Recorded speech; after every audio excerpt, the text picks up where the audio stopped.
आइए जानते हैं आज की कुछ अंतर्राष्ट्रीय खबरों को। पहले एक नजर आज की हेडलाइंस पर। दिल्ली के पूर्व मंत्री सत्येंद्र जैन को कोर्ट ने दी जमानत, अदालत ने लगाई कई पाबंदियां। मुख्य आरोपी के घर पर चलेगा बुलडोजर, लाल निशान पर चर्चा तेज। सुप्रीम कोर्ट से सद्गुरु के ईशा फाउंडेशन को बड़ी राहत, बंधक मामले में हाईकोर्ट में चल रही कार्रवाई रद्द। सीएम की कुर्सी संभालते ही नायब सिंह सैनी ने लिया बड़ा फैसला, अब फ्री में मिलेंगे ये सुविधा। दिल्ली के प्रदूषण पर सियासत तेज, मंत्री गोपाल राय बोले आनंद विहार में यूपी की डीजल बसों से बढ़ा प्रदूषण। जम्मू कश्मीर में किसे मिली कितनी सीटें। हमास इजराइल युद्ध कल हो जाएगा समाप्त अगर मान ले हमास ये बात। शेयर ने पलटी बाजी, सेंसेक्स 800 और निफ्टी 300 अंक उछला। इस जगह अपनी आखिरी सांस लेना चाहते हैं किंग शाहरुख खान। और विराट कोहली ने ये क्या कर डाला, आखिरी गेंद पर विकेट गिरा। दिल्ली की राउज एवेन्यू कोर्ट ने मनी लॉन्ड्रिंग मामले में दिल्ली के पूर्व मंत्री सत्येंद्र जैन की जमानत याचिका मंजूर कर ली है। इस मामले में उन्हें मई 2022 में गिरफ्तार किया गया था। कोर्ट ने उन्हें सशर्त जमानत दी है, वह देश से बाहर नहीं जा सकते। कोर्ट ने कहा है कि सत्येंद्र जैन 18 महीने तक जेल में बंद रहकर सजा काट चुके हैं। हाईकोर्ट ने कहा है कि सत्येंद्र जैन की जमानत अर्जी मंजूर की जाती है, उन्हें 50,000 रुपए का निजी मुचलका भरना होगा। जमानत देते हुए हाईकोर्ट ने सत्येंद्र जैन की लंबी हिरासत का हवाला दिया और मनीष सिसोदिया के मामले में सुप्रीम कोर्ट के फैसले का भी संदर्भ दिया, जिसमें मालिक अधिकारियों के रूप में त्वरित सुनवाई के अधिकार पर जोर दिया गया था। हालांकि प्रवर्तन निदेशालय ने सत्येंद्र जैन की जमानत याचिका का कड़ा विरोध किया, लेकिन अदालत ने कहा है कि जैन पहले ही हिरासत में काफी समय बिता चुके हैं और निकट भविष्य में मुकदमा शुरू होने की संभावना नहीं है।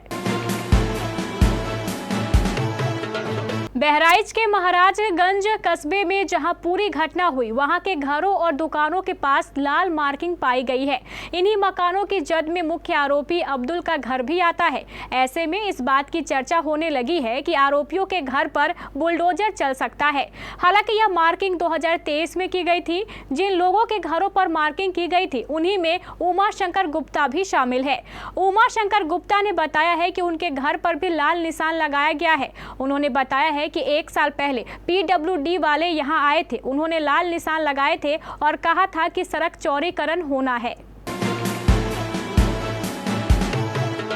सुप्रीम कोर्ट ने सद्गुरु जग्गी वासुदेव के ईसा फाउंडेशन को बड़ी राहत दी है। कोर्ट ने 2 महिलाओं को कथित तौर पर बंधक बनाने के मामले में ईसा फाउंडेशन के खिलाफ हाईकोर्ट में चल रही कार्रवाई बंद करने का फैसला किया है। दरअसल महिलाओं ने अपने बयान में कहा था कि वे बिना किसी दबाव के तमिलनाडु के कोयम्बटूर स्थित आश्रम में स्वेच्छा से रह रही थी। हालांकि अदालत ने साफ किया है कि इस फैसले का असर सिर्फ इसी केस तक सीमित रहेगा, यानी बंदी प्रत्यक्षीकरण का मुकदमा बंद रहेगा। सुप्रीम कोर्ट ने अपने आदेश में कहा है कि मद्रास हाईकोर्ट के लिए इस तरह की याचिका पर जांच के आदेश देना पूरी तरह अनुचित था। पिता की बंदी प्रत्यक्षीकरण याचिका गलत है क्योंकि दोनों लड़कियां बालिग हैं और वो अपनी मर्जी से आश्रम में रह रही हैं। हरियाणा के सीएम नायब सिंह सैनी ने आज 18 अक्टूबर को एक बड़ा ऐलान किया है। उन्होंने कहा है कि प्रदेश में किडनी के मरीजों का सरकारी अस्पतालों में इलाज फ्री में होगा। इस फाइल पर आज मैंने हस्ताक्षर किए हैं, ये तुरंत प्रभाव से लागू हो गया है। ये मैंने सबसे पहला निर्णय लिया है। मुख्यमंत्री ने कहा है कि हमने घोषणा पत्र में वादा किया था कि हम किडनी के मरीजों को मुफ्त इलाज मुहैया कराएंगे। हमने उनसे संबंधित फाइल पर हस्ताक्षर कर दिए हैं। हरियाणा सरकार किडनी डायलिसिस का खर्च वहन करेगी। वहीं सीएम सैनी ने कहा है कि मैं हरियाणा की जनता को तीसरी बार भारी जनादेश देने और पीएम मोदी की नीतियों को मंजूरी देने के लिए धन्यवाद देता हूं। हरियाणा की जनता ने विपक्ष के नैरेटिव को ध्वस्त कर दिया। कांग्रेस ने किसानों को भड़काने की कोशिश की। उन्होंने युवाओं में संदेह पैदा किया और हरियाणा के एथलीटों का इस्तेमाल किया। एथलीट हमारे देश का गौरव है।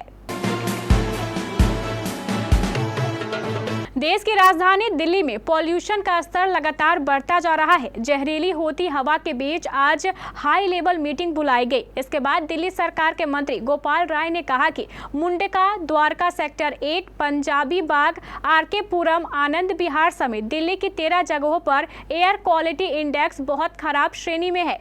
दिल्ली सरकार के अधिकारियों को ग्राउंड पर तैनात करने का निर्देश दिया गया है। साथ ही कहा गया है कि आनंद विहार में यूपी की डीजल बसों की वजह से एक्यू बढ़ा है।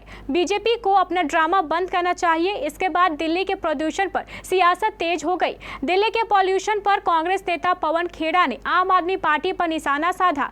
उन्होंने कहा है कि दिल्ली की हालत खराब है, लोग खांस रहे हैं। पिछले 10 साल की सरकार ने दिल्ली को खराब कर दिया है। सरकारें बस एक दूसरे को जिम्मेदार ठहराती है। ऐसे में सिर्फ टोपी ट्रांसफर से काम नहीं होता है।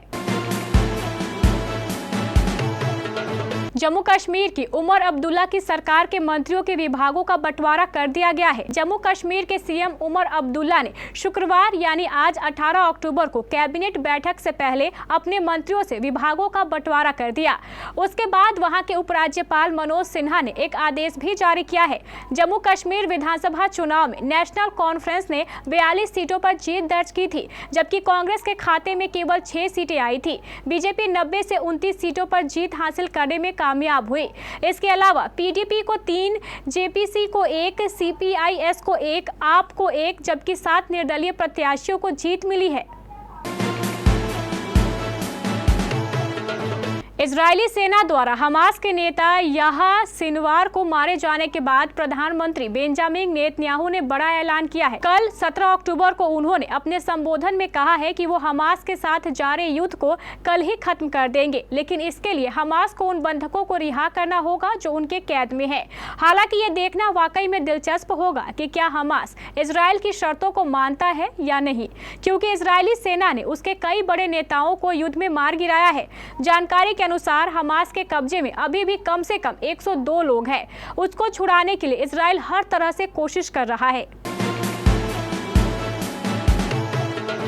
शेयर बाजार में आज शानदार रिकवरी देखने को मिली है। शुरुआती कारोबार में सेंसेक्स 600 अंक गिर गया था, लेकिन बाजार बंद होने तक इनके शानदार रिकवरी दर्ज की गई। सेंसेक्स 218 अंक चढ़कर 81,224.75 पर बंद हुआ, जो आज के निचले स्तर 80,409.25 से 815 अंक ज्यादा है। वहीं निफ्टी की बात करें तो यह शुरुआती कारोबार में 200 अंक से ज्यादा टूटकर 24,567.65 पर पहुंच गया था, लेकिन बाजार बंद होने तक यह 113 अंक चढ़कर 24,863.40 पर बंद हुआ। ऐसे में कहा जा सकता है कि सेंसेक्स आज के निचले स्तर से 800 अंक और निफ्टी 300 अंक चढ़कर बंद हुआ।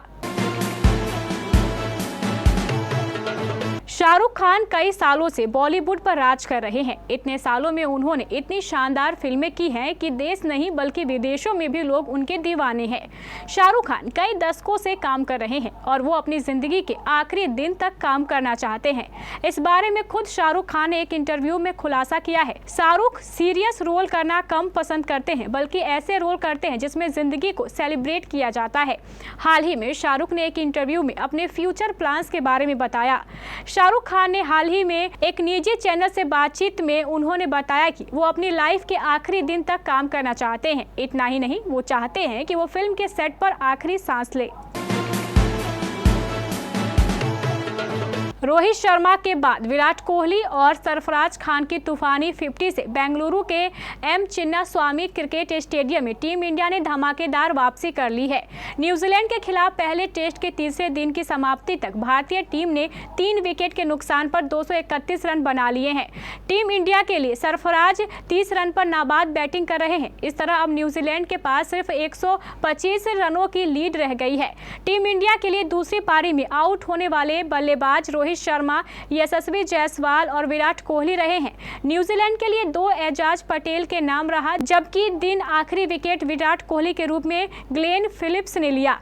विराट कोहली 102 गेंदों में 70 रन बनाकर आउट हुए। ऐसे में टीम इंडिया अब चौथे दिन की शुरुआत करेगी तो उसकी कोशिश होगी कि बिना विकेट गंवाए सबसे पहले न्यूजीलैंड की बढ़त को खत्म कर चौथी पारी में मेहमान टीम को एक चुनौतीपूर्ण लक्ष्य दे। इससे पहले टीम इंडिया ने मैच में टॉस जीतकर पहले बल्लेबाजी का फैसला किया था।